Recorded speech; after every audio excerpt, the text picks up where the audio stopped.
It's Daybreak on Rise News, and it's time for the press preview. A first look at what's on the front pages as they arrive. We kickstart with this day, and the headlines: with global stocks in red, Nigerian market gains 2.46 trillion naira in 3 weeks. Dangote Cement, BUA Foods board performance. With new portal, CBN moves to halt over invoicing by importers, and beating Super Eagles crash out the Africa Cup of Nations in Cameroon. That's on page 47. At the top, Dangote Oil Refinery to begin production before third quarter 2022. The business mogul's fortune goes up $1.3 billion this year on cement firm gains. Well, the Punch is reporting on the Electoral Act amendment as its lead story. Says the bill bars voters from contesting candidate certificates in court. Only contestants at primaries can sue on candidate certificates, credentials. A new provision will be challenged. National Assembly can't masquerade those seeking office, says a senior advocate of Nigeria. Other stories on the front page here. PSC summons IG over police recruitment. Workers set for strike. Sacked NSTIF management saved 2 billion naira, left 30 billion naira dead, says Ngige. And U.S. team CSO witnessed MK Abiola's death in Abuja clinic. That's according to Abdusalami. For details of this and more, you can pick a copy of the Punch. Or you could pick up the Nation newspaper. Subsidy, Labour intensifies mobilization for protests. Planned action unnecessary. That's according to the federal government. And the CUC lists what the government should do instead. APC, why we won't call NEC meeting before convention.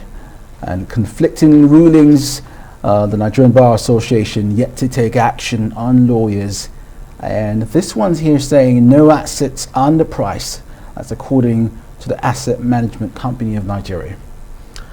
Here's the front page of the Nigerian Tribune this morning. APC chairmanship aspirant under security scrutiny. President likely to get dossier under pressure to checkmate 7 ex-governors. Convention and acid test on Buhari's corruption war. And that's according to a sought group. Bala Buhari may join race, enlarging the numbers. And a few other headlines on the front page here. Ekiti 2022, APC can't win without Southern candidate. That's according to Bamishile. 112 illegal refineries discovered in Rivers State. And court strikes out suit challenging legality of Buni-led caretaker committee. Back Supreme Court's validation of committee. Let's peep the Guardian newspaper.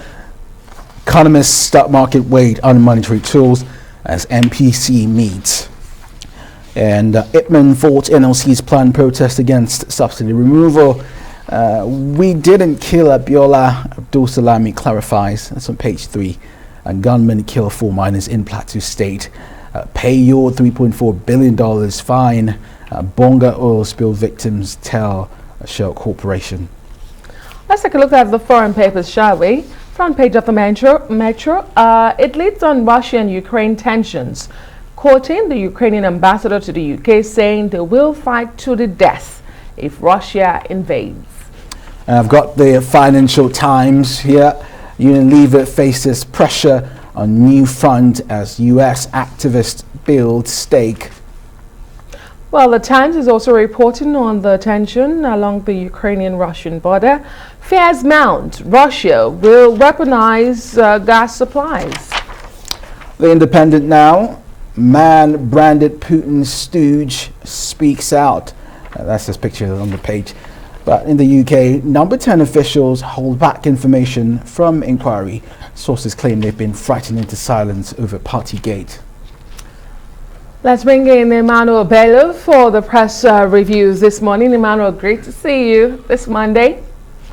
And let's begin with our sister publication, the newspaper of records, This Day newspaper, leading with a lot of good stories this morning. With global stocks in red, Nigerian markets gained 2.46 trillion naira in 3 weeks. Great news, I must say. Dangote oil refinery to begin production before third quarter of this year. Another good story. But let's talk a bit about politics. There's a story just beneath the major headline this morning, and it says, again, court strikes out suit challenging legality of Buni-led caretaker committee. Do we have more details on this story? Who's challenging? Is this good for the Buni-led caretaker committee, or is this just kicking the can down the road? As a lot of people, well, not a lot of people, there are people who are against this caretaker committee in the first place, being in place up to this moment. It has been extended several times, I recall.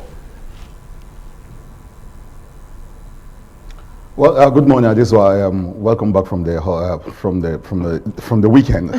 Yes, this day leading with also very interesting stories, especially business stories. This they're always trying to be of course, being the leader when it comes to business reporting authoritatively on Mondays. I think those interested in business stories, big businesses, what's happening, who is gaining what, the stock exchange, the stock market. I think these are very great stories. But these are stories that also affect us, the important story that affect each one of us, especially the lead story, where though we're seeing what is happening globally, but here the story is different, and the story is taking us into the heart of how our economy is beginning to either gain. And of course, there are critics who will say these are just figures. This doesn't reflect on their ordinary day lives. But the story is clear that some beautiful developments in the economy may be far away from the public view. But something similar underneath is happening to make Nigerians very happy this year. And Dangote, the name Dangote is really, really, prominent in all of that story. Not just on this story, but the other story that's talking about the refinery. The major story is talking about, his stride in the cement industry. But the other one too, good news that we're going to have a refinery. Finally, the Dangote refinery will be off the ground very soon. These are great developments, even with the president of FADB very proud of what is going on, Femi, saying great things are happening to this country, and by far this is the beginning of a revolution. We are seeing a pattern where probably this administration is trying to get the economy right, even as it battles with the problem of security. But individuals, not just the government, individuals like Dangote coming in so strongly with the cement, with the revolution in the cement industry, and of course the issue of refinery, where if that refinery becomes a reality, it's going to solve a whole lot of problems, because tied to that will be the problem of production and availability of the product itself, and some of the crises tied with the issue of subsidy that I think some other stories are looking at planned protests here and there. So yes, this day is leading with great stories, and that the politics too. PDP gained a prominent politician in Borno State. That story is carried there, and then of course also good news for the APC that now the court is legitimizing what Buni has been doing. That has hung on him like a cloud over some time, but as they head into the conventions, this has been dealt with. I think what remains now is to look at what the aspirants are doing and not doing. This is covered in other story that I'm sure we'll look at them this morning. Mm-hmm.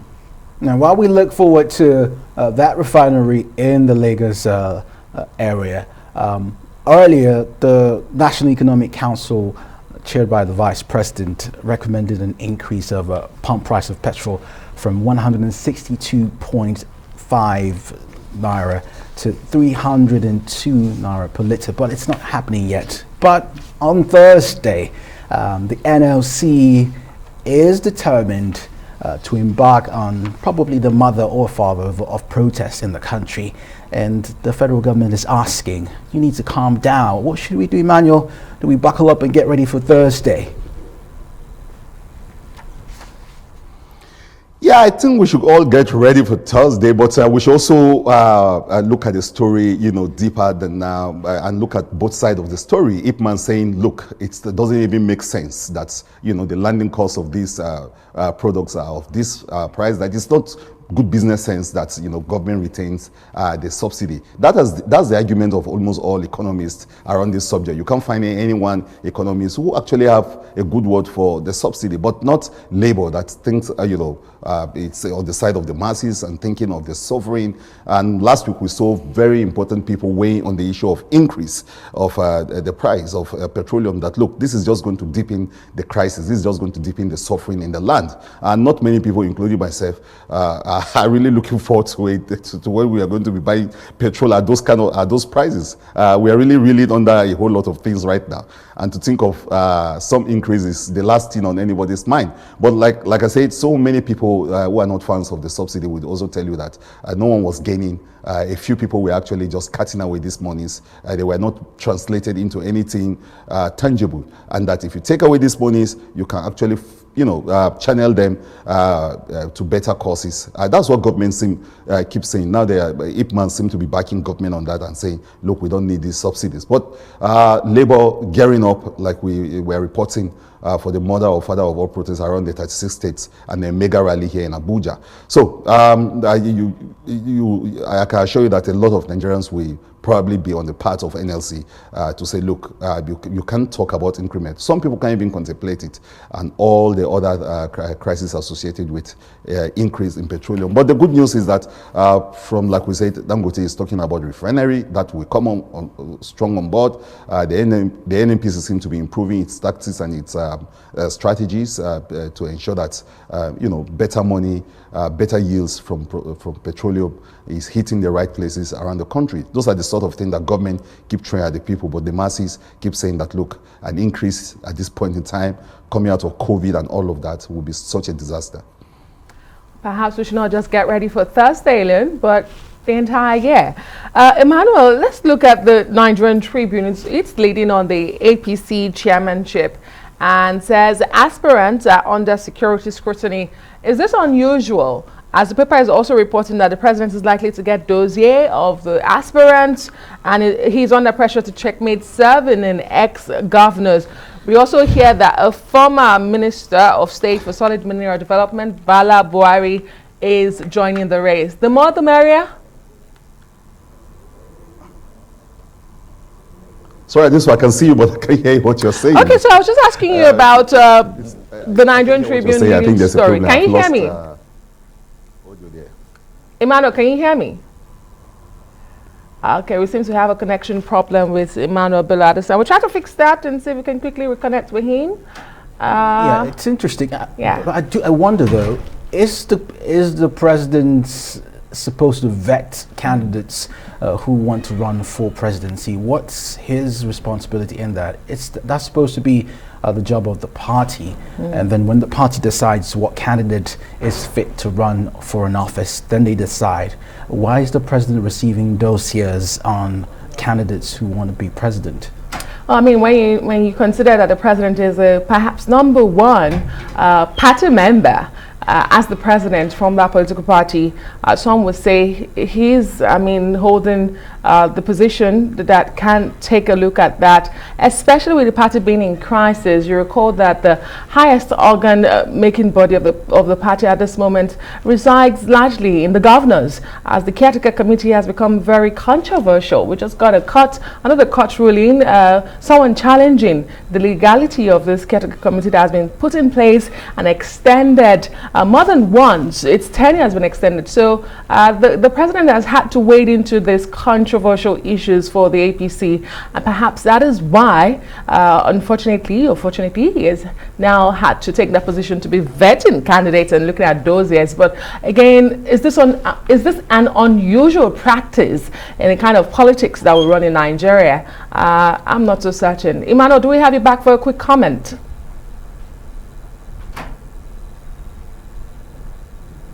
Okay, apparently we don't have Emmanuel back. Okay.